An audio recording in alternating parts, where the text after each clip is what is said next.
હાલો. શુભ રાત્રિ.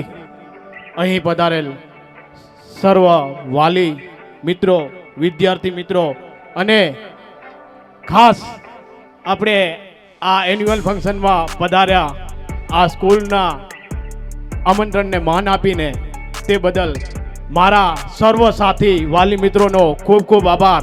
ખરેખર હું અહીંયા બેઠો હતો, પાછળ મને એમ થયું કે આ ખરેખર કેટલું છોકરાએ સારું કર્યું છે અને આના સ્કૂલ વિશે મને રિવ્યૂ આપવાની ઈચ્છા થઈ ગઈ. એટલે ખાસ કહીને તો જે આ ફાઉન્ડેશન છે જે ઠક્કર સાહેબનું, એનું જે વૃક્ષનું થડ મજબૂત હોય, આ દર્શન થડ છે ને એ વૃક્ષનું એક થડ છે. એ થડ જ મજબૂત હોય તો એની ડાળી પણ મજબૂત બને. આ સ્ટાફ પૂરો છે ને એ ડાળી છે અને આપણા જે ભૂલકાઓ આવે છે ને સ્કૂલની અંદર એ એના પાંદડા છે.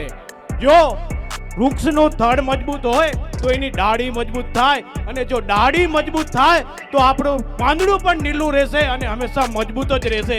એ આ મળી શકે તો આ એજ્યુકેશન ઠક્કર સરના માધ્યમથી જ મળી શકે.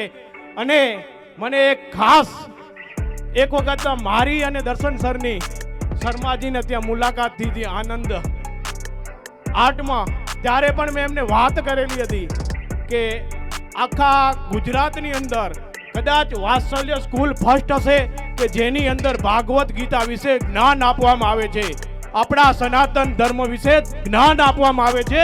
એ હશે તો આ દર્શન સરની સ્કૂલ. બાકી ગુજરાતની અંદર કોઈ સ્કૂલ નહીં હોય કે ત્યાં કને ભાગવત ગીતા શીખડાવવામાં આવતી હશે.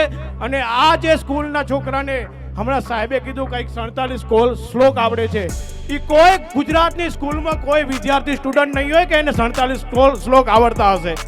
ખરેખર સાહેબ આજના પરફોર્મન્સમાં તમે ધર્મ, શિક્ષણ, માતા પિતા બધાને આવરી લીધા છે. ખરેખર દિલ ખુશ થઈ ગયું કે તમે આટલું પીરસો છો અને અમારા છોકરા આટલું મેળવે છે. ખરેખર ધન્યવાદ છે સર. આપને જેટલા અમે ધન્યવાદ આપી શકીએ વાલી મિત્રો એટલા આપના માટે ઓછા છે. આપ સરેસર અમારા છોકરા માટે ભગવાન રૂપી અમને મળ્યા છો. અમારા છોકરાને જે અંદર જે આ આપણા ભારતની અંદર હમણાં જરૂર છે સનાતન ધર્મની, એ તમે શીખડાવી રહ્યા છો. એના માટે ખરેખર દિલથી હું તમારો આભાર માનું છું. ધન્યવાદ. આપ સૌએ મને સાંભળ્યું.